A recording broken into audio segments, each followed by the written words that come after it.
Welcome to Founder Office Hours with Steve Liang and myself, Lauren, the Subconscious Muse. And we're excited to have you guys here today. If you're watching currently, feel free to chime in. Let us know what you're needing help with. Even if you watch after the recording or live, has ended, feel free to ask any questions or chime in with any challenge, any struggles, or maybe just sharing some wisdom from what you've experienced with the collective. Last week, actually, we talked about partners, finding partnerships, finding the right team members. And we talked about discussing the hiring process this week. So let's talk about the hiring process, shall we? Hello, whoever's watching. We'd love to know who it is and say hello. We can't see your name when you comment, so if you could type your name and let us know, we'd love that. So back to Steve. You were about to say something, and I.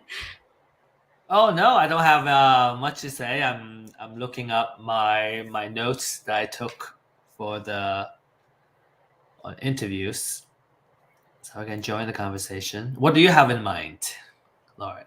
Cool. Well, I'm curious, since you have so much experience with this, what wisdom you have to share with us. I've been creating my own little, I guess, hiring process folder because I am currently interviewing interns and looking for people to help build my Business Genius Academy. And so I've been basically just documenting everything that I'm doing. And so that way I can preserve that data and then build up upon it. But I other than casual hiring in the past, I wouldn't say I have a whole lot of experience in this realm. I dug in a little bit, not deeply, into the book Who that you mentioned last week. I have time to really read it, but I digested a few things before I started scheduling some phone interviews. And I found that it seemed to be pretty intuitive. I don't know that information off the top of my head, but I know they mentioned the scorecard, which is something you want to create and fill out that really goes into detail about what the position is, what exactly the goal of the position is. I think I have it here. It's for the mission. So you get really clear on the mission, the outcomes, and then the competencies. And then you use that during the hiring process. And I just took notes on it. But I'd love to hear your experience with this as well. Yeah, so I don't remember where I saved it at. I'm in the middle of moving my second brain, my digital brain. But I can offer some insights, just kind of maybe based on experience. So the framework for the Who book, I think the biggest takeaway for me is that you want to. The methodology is called top grading. And what top grading is that you are going over the person's resume, kind of line by line from the furthest away. For example, it's like their what did they study, to their first job or internship, and all the way to the most recent experience. And the key for that particular piece is to ask them, what did they do? What are they responsible of doing?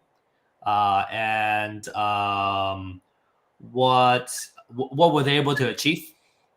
So so they talk about, okay, so the candidates should be, you would have like A players, B players, C players.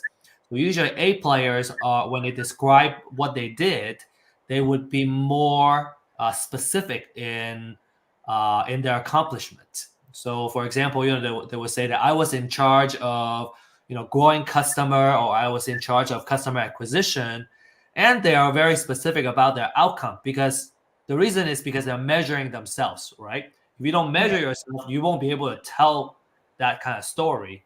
So A players would be saying, okay, I was in charge of growing our customer base, and I grew us from 1,000 clients to 15,000 or something like 15x our results.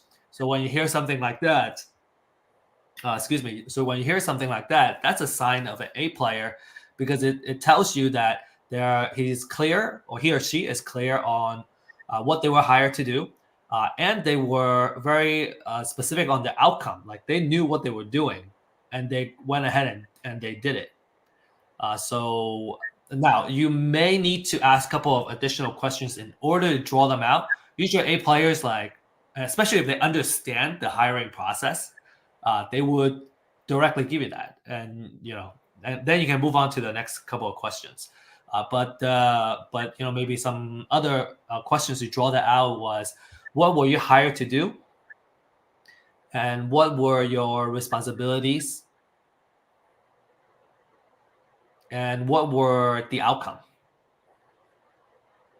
And usually they get it. Like kind of the idea is that the A players, they know what they're doing. They would be telling you what I just kind of shared with you is kind of like golden standard of results. If they're not able to achieve those results, right? That's kind of a sign that they are not probably the best players. And then the philosophy is that A players tend to have kind of a history of being able to track how good they are, and they're high achievers. So they're always driving behind a goal. And so when you see those signs, they are good signs. Cool. So on the A players, other than what you've mentioned, is there anything else that you've just noticed that's maybe not even mentioned in that book, just from your personal experience? Like what's another thing that or maybe there's nothing. I'm just curious. Okay, so are you asking like what's beyond the book, kind of the experience with I would say that I wouldn't say it's maybe outside the book, but my experience has been that you may encounter a lot of folks who are very good at talking about what they did or what the team has accomplished. They will be like, we did it. And actually there's some signs about we or I. And if they say we a lot, that's usually a good sign. And you would want to find out what specifically they were able to achieve instead of what the team has achieved. Because if they're not a leader of the team, maybe that's not necessary. Or like maybe they're just claiming the credit for the team, and instead of what they are able to accomplish. If they say I a lot, I think that's also it's a sign that they are I first and they're not a team. They may not be a team player. So there's a lot of red flags that you look out for. I think that's what I probably learned the most from the book. And going back to the part about there's a lot of good smooth talkers, because at the end of the day in an interview, it's like a sales appointment, right? Like the person is trying to sell you about themselves for the job. Exactly. You can look at it from that perspective. And so you gotta watch out for kind of the folks that BS. So I would ask specific questions, such as, in this project, what specifically did you do? And if they are A players, they would be very specific in the things that they did instead of going general. So you kind of want to watch out for signs of just like talking about general stuff and they kind of skip over the details. When they skip over the detail, you know what that means is that they didn't do it. They're talking about someone else's accomplishments. So I think that's very important. Like they're always able to go very detailed if you ask for detail because they did it and they actually made the results happen. They'll will remember easily, right? They might, in my experience from my past, I may not remember little small like numbers. I might have to look that up and come prepared with that. But I'll remember what I did and how I did it and the process and all the details. Uh, Yeah. there's a quote from Elon Musk, and he's talking about how during his interview process, he always will go by his intuition and gut feel, and he uses that logic. And I found that a few years ago, and I've actually used that in a lot of places, not just interviewing. I actually used it the other day when I was just meeting new people, and I had a gut feeling about a situation, so I asked deeper questions and I asked for specifics, and I got that kind of generic response. So these things are applicable full spectrum in life. You can kind of pull out the integrity of where people are at. So just wanted to share that. For example, Lauren, one of the assignments that you gave and the I guess the deliverable that was given back to you was very superficial, and it was just Yeah. very kind of general, maybe like marketing comments and strategy, but not specific enough. And to me, it's kind of a red flag. Okay, this person did the work, but did they really know what specifically they can get into? And perhaps a follow-up question for them is, what did you found out that you didn't know? Like, what did you learn from the process of this assignment? And if they're able to articulate, like, oh yeah, I found out this is like things that I want to look further into. Okay, there's probably some potential in this person because they're trying to learn. Instead of let's say the approach is like, okay, I know the general strategy. This is what needs to be done, but they don't know how exactly that's to get that done. Well, that's not a very good candidate for an intern or a new hire, is it? Because you bring in someone who has kind of the big general idea, but they don't know how to get it done. Like, it's not like you're hiring a marketing manager, and even a marketing manager, they should know exactly what needs to get done and not the theory and the philosophy, because anybody can do that. I can read a book and tell you the philosophy. Right.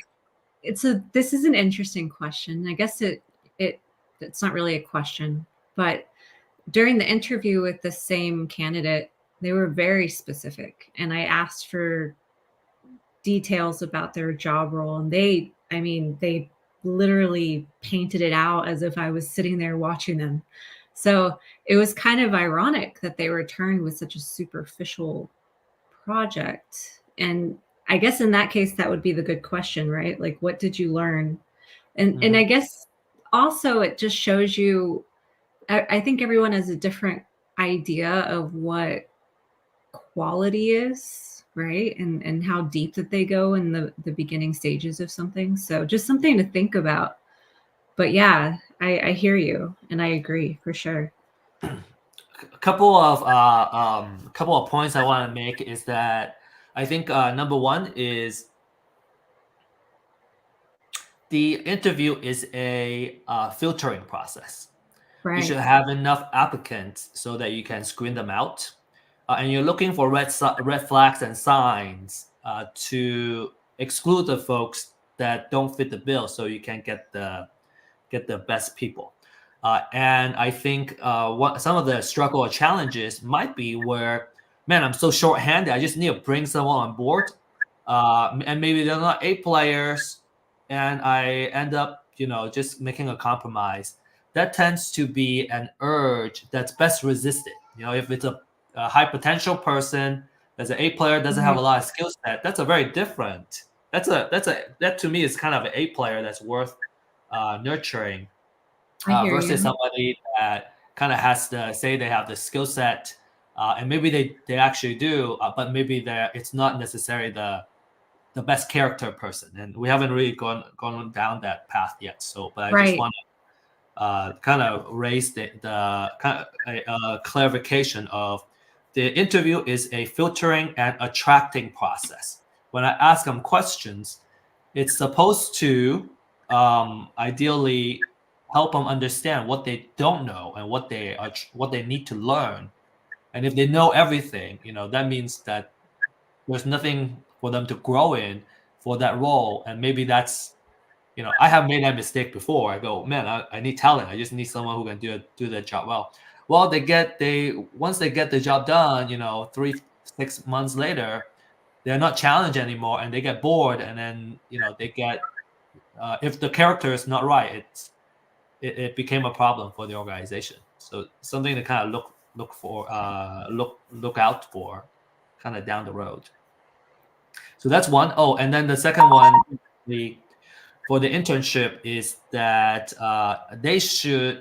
the process and the questions should be structured in a way that they can kind of figure out what they want, not just the experience they want to gain, but what they're gonna learn during the time with you. Because I think for interns, they're trying to learn, they're trying to gain something, and so having that piece and help, and kind of being able to help them figure out like what they're gonna focus on and what skill set they're gonna gain is gonna be part of that process into attracting the right people.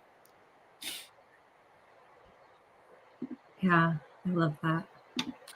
And I think, to me, I wish in hindsight, when I was in interviews, that I had bosses that were that intentional, I guess, when I worked my W-2 jobs, or even just worked alongside a team. Because it's nice to know, okay, what are your big picture goals? I found that to be more common in the entrepreneur world, right? Because everyone wants to make sure you're doing where your strengths are. So very, very important. So I want to go down the top grading just a little more. So as we are talking about chronologically their experience, right? So a couple of key questions: what were you hired to do? What were your accomplishments, right? And a couple of additional questions. What are the top 3 things that you like about this experience, about this job? So the intention is to draw out what they have learned, or like the good things that they appreciated from the job, from that role. And then what did you not like about the job? And the intention for that question is to draw out some candor, right? If they are not candid, they're gonna give you some BS answers, and you can sense those right away. Some people are just like, maybe falsely positive or toxic positivity. That's a sign. That's a red flag. Right. What do they not like, and why did you leave? Because they were leaving from one job to another, and the red flag that you want to look for is that, were they fired? Was it low performance, or was it because they were moving on to the next role? It's like a natural progression of career. Now they may not give you the full truth, so you find that out during reference calls, which is a reference interview. When you get the reference information from them, then you call them and then you validate, okay, why did they leave? And you want to make sure that it lines up the answer. Yeah, absolutely. So you're gonna do that. You're gonna do every single experience, and it's supposed to last a little bit longer, maybe even like a 60 to 90-minute interview, to really learn the most from them. And now, once you are done going through every single experience, so for interns, it's their experience and line items on the resume is not that much, so it's probably going to be less than 60 minutes. For the more experienced executives and folks that have more experience, it's going to take a little bit longer. But the key here is that afterwards, you should have a pretty good idea of the decisions that they made as they move through their career, and a really good general picture about the pattern and tendencies and the decision they made going from one role to another, and how they measure themselves. Right. Absolutely. So the detail from that book would kind of tell you like what an A player typically would look like, which I don't have all the details for you, but I just kind was gonna. of, I gave I was you a gonna. couple of examples. So they know what they're Yeah. doing. They have a clear direction. They go into everything knowing exactly what they're looking for. They are very purposeful in where they're going. So I have a few screenshots that I can share, and I can share it in the chat after we're done here. For the screening interview, on what I looked up quickly, they said to cover what are your career goals. If no goals are too close to website goals, screen them out because everybody should have their own goals, which aligns with what you said earlier. 2, what are you really good at professionally? So always press for specific examples. If it's significantly different to the scorecard, then screen them out. And then 3, what are you not good at or not interested in doing professionally? And dismiss weaknesses, which are strengths, which you just mentioned, and identify 5 to 8 areas. Tell them that you will talk to bosses. So that was, wait, hold on. There's one more. And then who were your last 5 bosses and who will they each rate your performance on 1 to 10 scale when we talk to them? So I guess calling the bosses directly, what will they say when I call them? And 6 is bad, 7 is neutral. You're looking for 8 to 10. Dig into the whys. That's an interesting one. I'm sure that makes people feel, I guess, feel the pressure a little bit.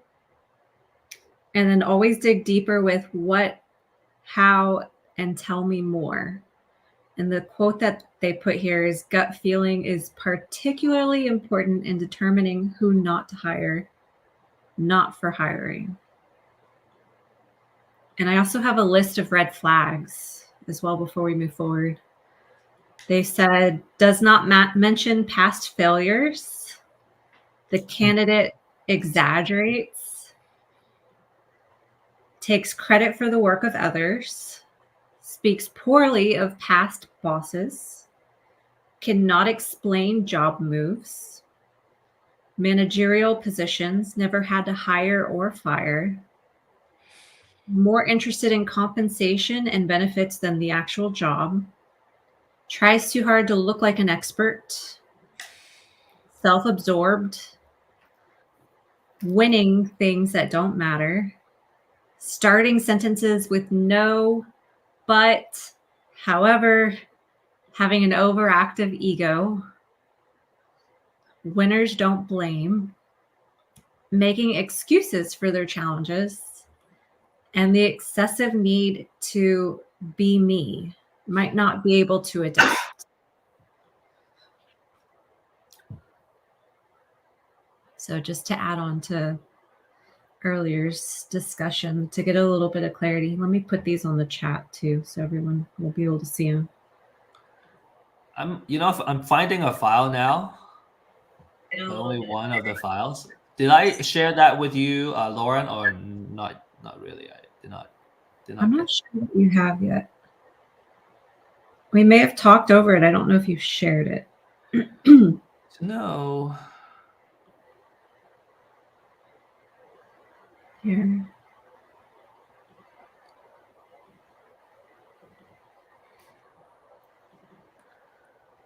Weird. It's not letting me add it on there.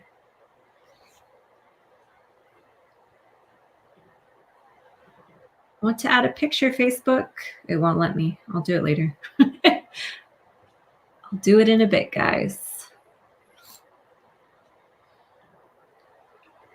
So yeah, my experience so far while you're looking for what you're looking for, I have found it's kind of like a numbers game in a way. The more people you talk to, the more options that you have, right? The more opportunity you have, the more quality you can choose from. I've also noticed that most of the people who I reach out to don't respond. So I don't know if that's common or if that's just my experience Yeah, since they this is screen themselves out. yeah. So that's that. And then I find the entire experience to be energizing. I actually really enjoy it. I've always enjoyed meeting people and getting to know people. So even if I don't think they're a good fit, I still enjoy the process of talking to them and really getting towards their aligned goals and making sure that it's a good fit. Because again, that's just my nature, right? I do that with everyone. I try my best to. So, um, and LinkedIn offers free job postings. I think once a month they give you like credits for stuff. So if anyone wants to test it out on LinkedIn, I haven't really tried too many other places yet, but I'm getting a little over 30 to 40 responses. I think I'm over 40. Let me give you the exact number. Um, I'm at 48 responses on LinkedIn, and that was completely free. So, also, Steve, I'm curious, how long do you think the interview process takes in general? Like, what's an average time frame? Yeah, interviewing is well, I guess the entire process of bringing in someone is pretty extensive. Um, we decided to do it in-house. We didn't think about outsourcing. In retrospect, maybe outsourcing may work. But what I also, you know what? I also tried outsourcing, and I found that the the candidates that they send to us is not necessarily up to standard. Hmm. So when we are in full control of our recruiting and hiring process, we have more um, opportunities to bring in high quality candidates because we can control our own sourcing instead of going through someone else's sourcing. And maybe they already, right? They already got this pool of candidates. They already sent it to a couple of different clients. So you're not kind of getting the top guys. Right. The first interview should be as short as possible, no longer than 30 minutes. The questions you have about the goal alignment and, what are you interested in growing in and all that. What you're not interested in growing, you want to look for that alignment. And if they look good, the resume looks good. Oh, I forgot to mention that the resume there's a kind of A-player resumes that you should look out for, which is more specific on the accomplishments. Every line item, it's well formatted, well organized. And then they go, what did they do in this job? And then what their achievement is. So they go, oh, my project is doing this, and I grew it from here to here. They always talk about the difference about the two. So usually when I see that, I see that that's a good kind of high potential to be a good candidate. And just kind of screen out the folks that are not as serious. Now that said, there are also good players that because they don't know, they don't understand that's the right way to build your resume. Right. So you may risk kind of screening out those. So just kind of, and also it depends on the field and how many applicants you have, and kind of picking the best. I would make sure that they are organized, and if they don't have the A-player quality on the resume, at least they are coachable, and they want to learn what it's like to be A-players.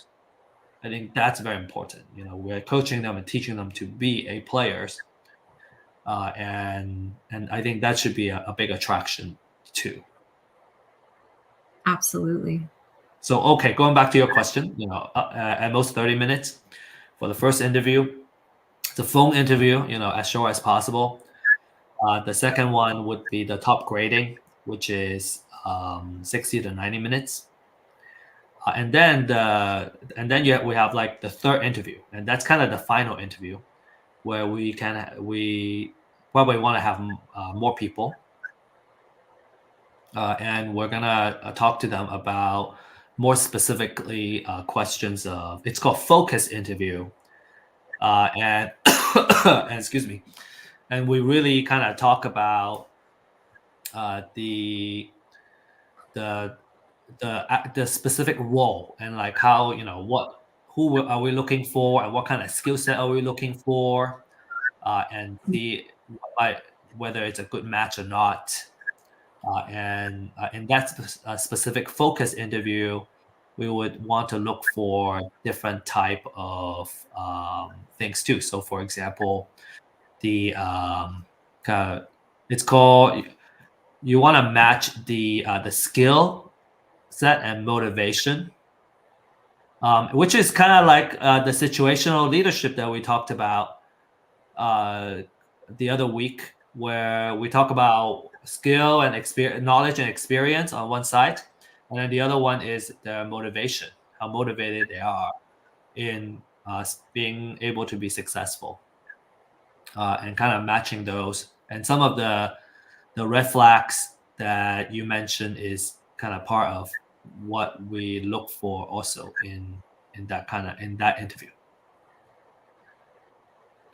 Thank you. So I found the note. So let me supplement what you just shared, because you mentioned exaggerating answers, taking credit for other people, speaking poorly, and all that. A couple of other ones is when they win too much, like they're just trying to win, and adding too much value during the interview, like they're trying to give you a lot of suggestions, like, oh, you should do this, and like just a whole lot of stuff, because they think they probably know more than you, and too much ego. Interesting. Yeah, makes sense. And blaming others, making excuses, and kind of wanting to tell the world how smart they are. So just kind of look for signs of like way too much ego in there, because we're looking for team players, right? Like we're not looking to hire one person. We tend to want somebody that either can work in the team. I mean, like I don't want to hire one superstar and like nobody else will want to work with this person. Like they're Right. losers. Right. Yeah. You're a loner, you tend to be, you're not gonna get a lot of stuff done, unfortunately. It's interesting because all of this I find it just aligns really well with kind of networking and filtering out people to partner with too, because you really can fine tune their character and their mindset and kind of see exactly where their current headspace is. I know they're not going to walk up to you with a resume, but I just think it's interesting because, right? Because if you meet someone and they're like, oh, and every single person they worked with was like the devil, or, like they can't say anything good about any past experiences, and they can't give you details, but they constantly talk or brag about themselves. So there's a lot of interesting alignment there.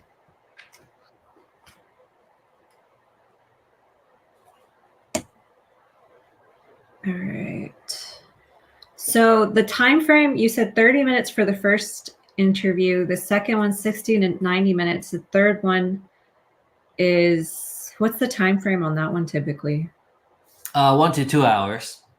Okay, so 1 to 2 hours. And then in terms of like length from start to finish, like the first time you have the resume in your hands to the date of hire, how long that takes? I see. Yeah, I think as quickly as possible, because if they're interested in applying, it tends to be that maybe they would apply for several positions. Right. And so kind of want to hit the iron while it's hot. The hot lead, if I look at the recruiting as the same as a marketing process, right? So sourcing is just kind of where they are and and lead generation kind of deal, and then we kind of move them down each interview. The funnel gets smaller and smaller, and so I think within 2 weeks, ideally, we want to be able to send out an offer. Cool.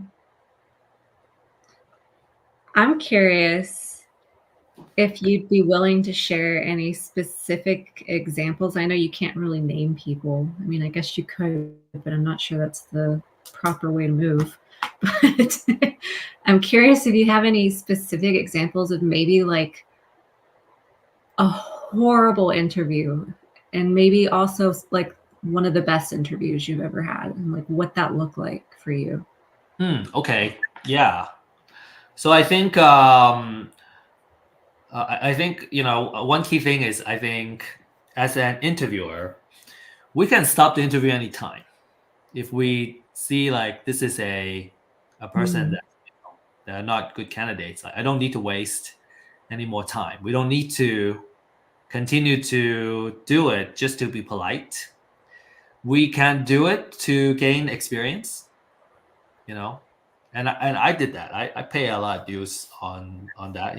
Maybe first couple of questions I can already tell like, oh, maybe this is not the right person. But I want to ask these questions just to get a good feel of how everybody thinks, and how job candidates think and whatnot. So if that's the reason, I think that's a really good reason, because I actually see interviews as an opportunity to learn from the interviewees, right, and understand the job market and how it goes. But we can terminate the meeting anytime. And I think one of the more recent memory would be when you interview someone and they are saying things they think you want to hear instead of what you need to hear. And I think we talked about this either at the Luck or in the office hours before, is that if they're saying things they think you want to hear, it means that they're trying to get something from you. And if they are saying things because they think that's what you need to hear, that means it's a more neutral, it's a more constructive kind of feedback. And I appreciate that. I'm curious where the line is drawn between what you need to hear and then them offering help. If that makes sense, where that like ego comes in and you're like, oh, whoa, you don't know everything energy. I'm just thinking out loud because I see that there could be a little bit of a confusing clash there, right? Yeah. I think I guess it will be the reading of the person. I would give them opportunity to go like, hey, can you look at our website and give us some suggestions of what you see right now? Right. And they're good at the websites, for example, right? And they have the right tools. Typically, they should. They're gonna give you some specific suggestions, and they may like even pull a report pull an SEO report, something like, here are the keywords that I see, because it's just right. It's something they already know. Right. I guess a good candidate usually would do some homework on what you're doing on your company website, all that stuff. So they already kind of have some thoughts and ideas, and they are just right. And now what that means is that they expect you to ask them the right questions so that they can pull it out for you. And if you never ask them for that, then you're not really impressing these candidates, because A players are always looking for a group, right? Stunning colleagues to work with. So we gotta be, the more prepared we are as well, then the more likely there's a match. Maybe it's the B work environment, then maybe we shouldn't ask for or expect A players, because perhaps even when we bring them on board and then they realize this is not exactly the work environment they want, and they're gonna leave. So we gotta be very high end ourselves first. We gotta be high quality to demand high quality. I don't know if that answers your question. I think it's a lot of this is by feel. Maybe there's like not exact science per se. It does. It's interesting, and you're spot on with that. I'm glad you mentioned that, because you can't, I guess, maintain any relationship if you're not holding your end of the bargain, if you're not holding up to what you're offering, and the quality needs to be there. I agree. I'm curious about that. I mean, you've got me thinking a lot about my past interviews. So I'm wondering about times where I've been on an interview and I felt that energy of like the interviewer was really kind of coming from an ego place, and like I was turned off by that. Like, why would I want to work at a place where my future like coworker, colleague, or potentially boss is already kind of standing on a pedestal? Yeah. You know? If I don't like you, how Yeah. are we gonna work together? Yeah. And It makes me think. Yeah, it's interesting. I'd say one of my best interview processes that I've endured and been through, I felt was just really conversational. I almost felt like I was just talking to friends. It didn't feel like a professional, boring interview process. It was more of a, I want to get to know you as a person. I felt very safe and relaxed, and I still felt it was professional, but it didn't feel boring. I guess that's the right way to say that. There was an element of uh, I guess personability, like the ability to like connect on a human level, which I find to be rare in the interview process. So yeah, so and speaking of that, the screening interview is more on just screening people out. So it's about this person impressing you. The second interview, which is the top grading, is also more about the person impressing the interviewer, and you just ask them question, right? You're as friendly as you can be, or whatever style you want. And then the focus interview, the third interview, because they already passed that round, your job is actually to, number one is to find a fit, and number two is kind of part recruiting, because you want to make sure that this candidate likes what you're doing. So, and usually between the second and the third interview is when we give them an assignment. So we can go over the assignment at on the third interview, and give them value, and kind of get in a way where like the candidate also wants to join your organization, because it's a two-way street, right? Like, you don't want to hire somebody who wants to join you just for the pay, because that means they're not, it's not the right mindset coming in. You want to bring in somebody who want to join you because of your culture and your environment and all that. Now, I understand it's also difficult to do very well just starting out, when we're hiring the first person or the first team or whatever. I think it's gonna be a lot of trial and error and a lot of mess ups, which is okay. I think it's kind of part of the experience of hiring and also firing people, and just getting those experience is okay. And I think now we're going a little bit further about managing people and kind of working with folks that maybe you pour your heart out and it doesn't work out. And I think you're gonna need to go through some of that heartbreaks to go like, well, did I do something wrong? And maybe now you can go back to like, oh, perhaps I need to be screening out people better, and right. hiring a little bit better, So that I don't waste time afterwards. That said, nothing is wasted. I think everything is a lesson.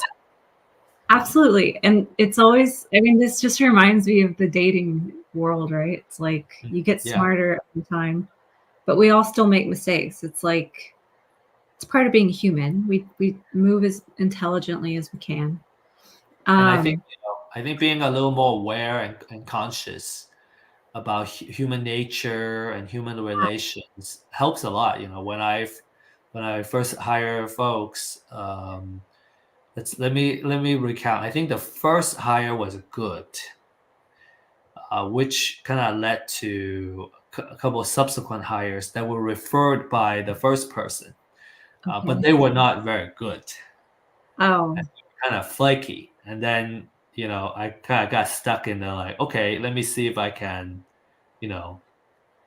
kind of boost the performance of these folks that are not, very high, kind of flaky. And I think that was the wrong move. yeah, because it's a waste of energy when you do that in a way, because they have to want it, right? Yeah, yeah. And so kind of learned some lessons there. I always had this mindset of I'm gonna do the best I can, and set the right expectations and that, and give them warnings, and when I let them go, when I fire them, I know it's not because I didn't try hard enough. It's Right. because this person couldn't do it. Exactly. That's a good feeling too. I was just thinking that Robert Greene book, the Laws of Human Nature, would be a good book to kind of, I wouldn't say the whole thing, but I was listening to an interview with him and Michaela Peterson, Jordan Peterson's daughter, and he was talking about like just understanding the persona underneath, underneath the mask that people wear. And I feel like when people are interviewing, and especially, I mean, anytime you're having kind of a first encounter, people are usually putting their best face forward. So really being able to interpret those cues. But as he said, you can't walk around life obsessing about these things. Like use it consciously, like you mentioned, and moments where it matters most. But I feel like those tools would be really helpful during the interview process, is being able to pick up on the physiological, I guess what comes to light during the interview process, right? You can't really see them on the phone interview, but I think you'll still be able to hear a certain tone in their voice, right? And how they're approaching that. So Yeah, a couple of advanced techniques would be stress them. Ask them some questions that they don't expect. So you give them some pressure. Stuff like give me a reason last time something didn't work out. What happened? And then maybe especially if they're not prepared to answer that question, that you can kind of see how they react. yeah. And especially in a negative situation, how they behave. I think that can be very telling of the person's character. Yeah. Now you said folks that put their best face forward. There are kids that just don't care. Yes, especially when they're kind of immature That's and they're true. young, and then they show up and they're like, they didn't prepare. They just show up. They think they're just gonna like ace it. Funny. Oh gosh. I'm excited for this. I'm sure I'm going to experience this at some point. And I think I have been there too. I was that kid. So I think I have a little more understanding and like all that for all kinds of people now. But a little Right? more empathy. Yeah, Um, it's interesting. And the hardship one, and that really testing them, I mean, wow, that's a good way to not only gauge how they handled it, because they're going to tell you a story, but if you can be very conscious and noticing how they respond and react to the question, like how does their tone of voice shift? How long does it take for them to respond? Does their energy change? Are they more reactive, or are they still calm? Do they have a kind of change in demeanor all around. I mean, if you can really like be very conscious in noticing these things, you'll notice how these people are going to handle pressure when they're working with you. So, and maybe even doing things like cutting them off mid-sentence, or I know that's maybe not the nicest thing to do, but I'm just thinking out loud, like if you can just test somebody's ability to handle hard moments or something that tests their patience, then you can really see the character of somebody through how they react in that moment versus what they tell you, right? I find that's been very helpful for me. I use this a lot when I am entangled in a situation where I need to know that I trust the people or person or situation that I'm in, right? And you just trust everything you see because people, their reactions don't lie. Does that mean that people can't grow? No, people can always grow. That's part of the process. But if you want to work with someone right now, you have to accept where they're at right now and be very, very, very, very honest with yourself about that. So I think just kind of to add to that is, one caution about this A player, the top grading piece is that, it assumes that you're a well-funded company and you can afford A players and you can pay top of the market and all that attract A players. And the truth is when we're just starting out in a startup, that's not the type that we can. It's not the salary that attracts people. It's kind of the vision and where we're going. And so I think being conscious about the type of players, because there's the operational type and the creative type. If we're bringing in operational players, that's for operational role, it's slightly different, and if it's operational, I would consider offshore type of or onshore outsourcing. And if it's a more creative type, then it's excuse me, then I would look for, if possible, pay kind of top of the market. And of course, if it's intern, it's different. But if it's a more creative type, because creatives tend to make a bigger difference in what their output is. And so, that's something to think about. Maybe that becomes a co-founder, for a small startup. I like that thought process. I would screen out a lot in terms of, their character, how they carry themselves, and all that. I would be very careful of, how I choose co-founders. MJ McQueen, this works for meet and greet conversations too. Yes. And yay, creatives. Absolutely. Go creatives. I'm curious, Steve, on your internships in the past, what have you done? Like, let me rephrase that. Let me ask this clearer. How long do your internships usually last? Like, how do you design your internships? Yes, usually 3 to 6 months, and maybe 2 hours a day, 2 to 4 hours a day, so 10 to 20 hours a week.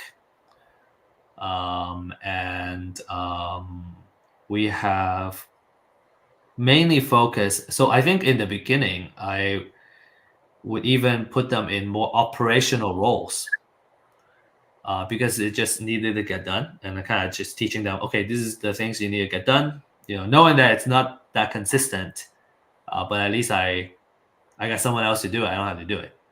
I'm delegating the work. But I think interns are really good, more for taking on new projects so that they can learn something new. And it's kind of like something that's just like a startup project, right?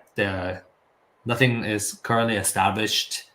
And now that said, I think there's also kind of operational work that I have put interns on. I do think that, because it's an outsider with the creativity and all that, it's probably best that they do more of a project-based type of work, so that there's a beginning and an end, and there's more like, and it really depends. Like every intern is so different. Some folks are so high performing. You tell them to do something, like they come back to you the next day. They're like, "Oh, it's done." And some people they Yeah. sit on it for a while. Yeah. It's like what's the engine behind them? Like how motivated are they? And some of that is intrinsic. So just by giving them some test projects or test work, you can kind of tell, how high performing a person is. True. Very true. Thank you for sharing that. MJ, I'm glad you're here. We'd love to know if there's anything that you have questions on. You put learn to take ownership by taking new projects on. Truly a great learning experience. Yeah. Yeah. Very much so. I feel Go. like, for when you bring in someone, especially when if you haven't led somebody, and there are at least two different scenarios, leading someone in your own organization. Let's say you have led someone but you're working for somebody else, right? So it's a very different kind of leadership, versus here when you're hiring somebody and then kind of they're on your own payroll. I think it's a very good learning experience as a leader, and kind of being able to separate their performance to the financial pressure of like meeting payroll. I think that's a very interesting a piece as a business owner to experience on, versus like you're leading somebody, but you're kind of their manager, but you're not, you don't see how the dollars and cents produce today going into the sales and all that. That it's a different flavor. There's like an extra flavor to it. But I think kind of in general is that leadership experience is a very very fulfilling, very meaningful experience, and I think it's a big growth for the person too. Kind of being put in that leadership position, especially when all this different maybe human dramas and hardship that shows up inevitably during that relationship. How do you handle that? Yeah, absolutely. MJ put, I did an internship co-op when I was in my final year in college. I learned so much. Awesome. Thank you for sharing. I'm excited too, because I feel like from what I've experienced so far, I know we only have a couple minutes left, but I feel like in the interview process, the people that I am speaking with, they do have more of that like go getting energy, and it's just nice to be around that. And it might just be a part of being younger and kind of full of life, and in that stage where you're just curious and creative and wanting to learn and grow, and that's exciting too, right? So Lauren, would you tell everyone the kind of role you're looking for? Who are you interviewing? What kind of candidate are you looking for? What does an ideal candidate look like? Well, we have a couple minutes left. I'm looking for a marketing intern who is currently enrolled in college. The main initiative is lead generation, but being able to help full spectrum with marketing processes. So understanding how to just navigate marketing in general.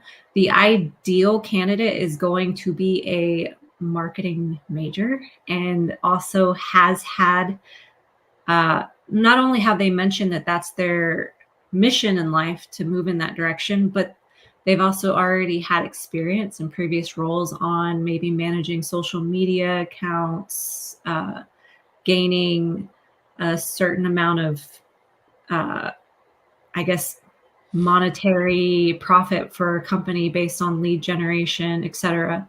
Just somebody who knows how to navigate that world pretty well, and who would be able to, if I asked a question about it, as we mentioned earlier, give me the details on how to do that.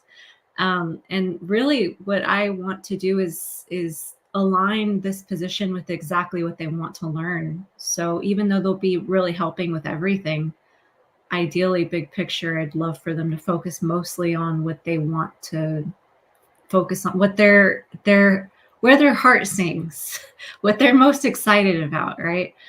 And I'd like to have more than one intern.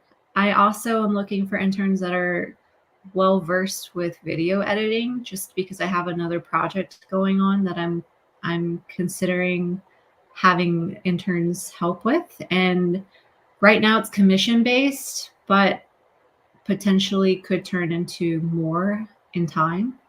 So I hope that was clear. If you have any questions additionally, let me know. Yeah, I was gonna say that ideally the candidate should have some experience, working for a different organization, kind of gaining some real world experience. Right. And are you open to kind of brand new interns? Like, let's say, they're in their second year in college and they're just starting out and they want to gain that experience. Yeah, absolutely. I'd be more than happy to help somebody in that state. And I feel like it's just a space for them to grow and put what they're learning to work, or to just test and play. I think it sounds fun, but that's me. This is something I'm currently doing and learning more about, and adding somebody to help. Just, I feel like it'll be an enjoyable experience. At least that's my goal. So Cool. So if you know anyone, send them to Lauren. yes, I would appreciate it. Thank you. And I guess let's finish with our gratitudes. We're a little over, but that's okay. I guess I'll start. I'm grateful for the experience that you have, Steve. Thank you for giving me kind of a deeper look and peek, and for guiding me on this process. MJ, you're here, so I'm going to extend my gratitude to you. I really loved meeting you this week, and I look forward to seeing how our relationship blossoms. So grateful for y'all being present. Okay, maybe it's my turn.